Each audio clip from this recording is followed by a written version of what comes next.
Bonjour. Dans les vidéos précédentes, on avait les contraintes not null, default, primary key, unique et foreign key.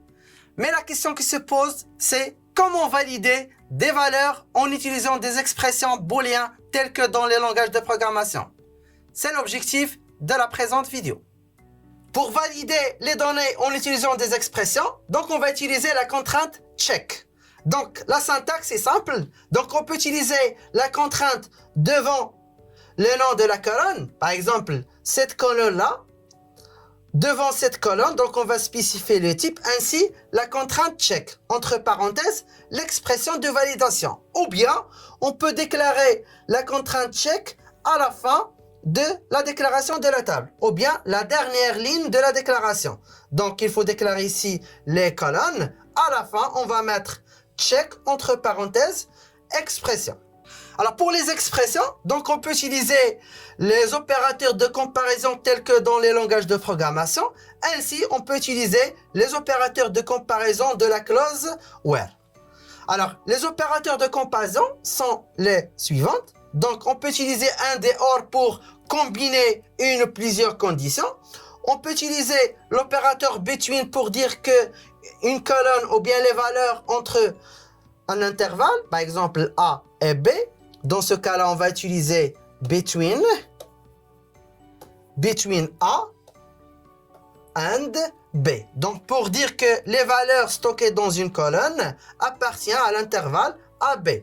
Ou bien, on peut utiliser l'opérateur in pour dire que les valeurs stockées dans cette colonne proviennent de la liste. Par exemple, in 1, 2, 3, 4, 5. Ça veut dire les valeurs stockées dans une colonne proviennent de cette liste. Ou bien, les valeurs autorisées sont 1, 2, 3, 4 et 5.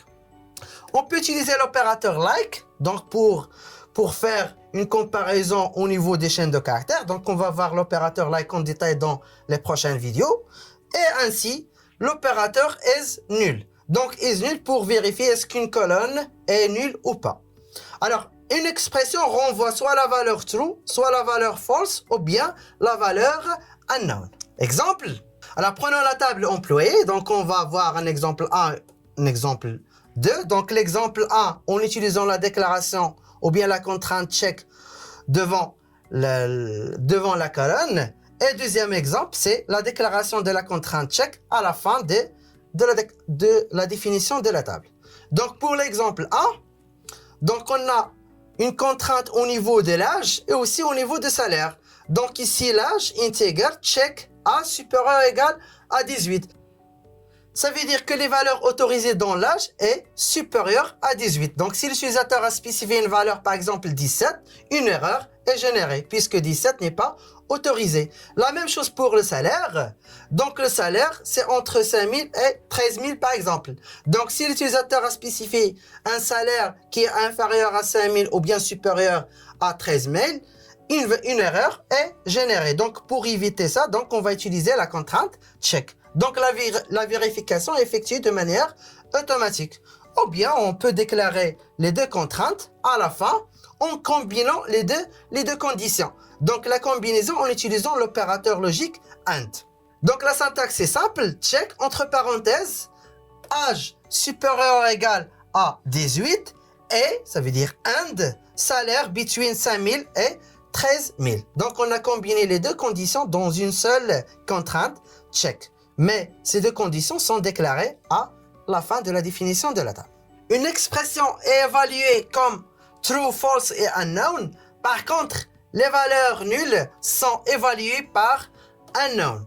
Et aussi, les valeurs nulles sont souvent évaluées comme vraies. Par exemple, dans le cas de la table employée, on a l'âge et le salaire. Donc, pour l'âge et le salaire, on a la contrainte check. Donc, pour l'âge, on a âge supérieur ou égal à 18. Pour le salaire, on a le salaire entre 5 000 et 13 000. Par exemple, si l'utilisateur a effectué l'opération suivante, donc on va voir en détail après cette requête-là. Donc, si l'utilisateur a spécifié cette requête, donc par exemple l'insertion des valeurs suivantes, donc pour l'ID, on a la valeur 9. Pour le nom, on a la valeur ça.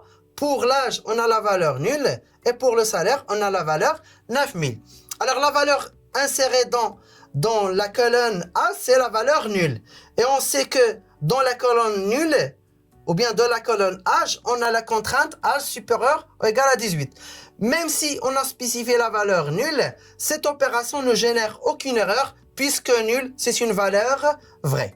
Donc nul, c'est une valeur autorisée. Alors dans le cas de salaire, on a le salaire c'est 9 000 et 9 000 c'est entre 5 000 et 13 000. Alors supposons que l'utilisateur, au lieu de spécifier nul, elle a spécifié 17. Alors dans ce cas-là, l'instruction génère une erreur puisque ici la valeur 17 c'est inférieur strictement à 18. Par contre la valeur nulle c'est une valeur autorisée même si on a une contrainte check. Alors la contrainte check peut également être utilisée pour valider plusieurs colonnes. Donc c'est normal. Donc on peut utiliser la contrainte check pour valider une colonne ou bien on peut utiliser pour valider plusieurs colonnes. Alors prenons l'exemple de la table congé. On a date début et date de fin.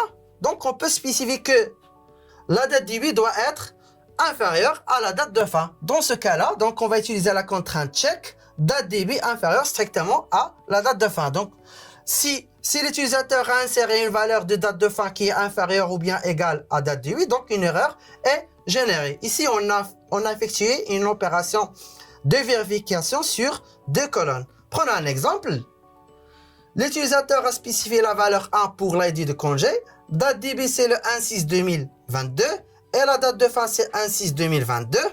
Et pour l'ID employé, c'est l'employé 2. Alors, comme vous pouvez le voir ici, la date début et la date de fin sont égales. Et puisque sont égales, l'expression de comparaison génère la valeur false. Donc, puisque cette expression génère la valeur false, cette opération-là n'est pas autorisée. Donc, il faut que la date de la fin soit supérieure à la date de début. La contrainte check offre aux développeurs d'applications une vérification de valeur au niveau de la base de données, ce qui facilite et réduit le nombre de lignes de code dans une application. Merci pour votre attention et à la prochaine.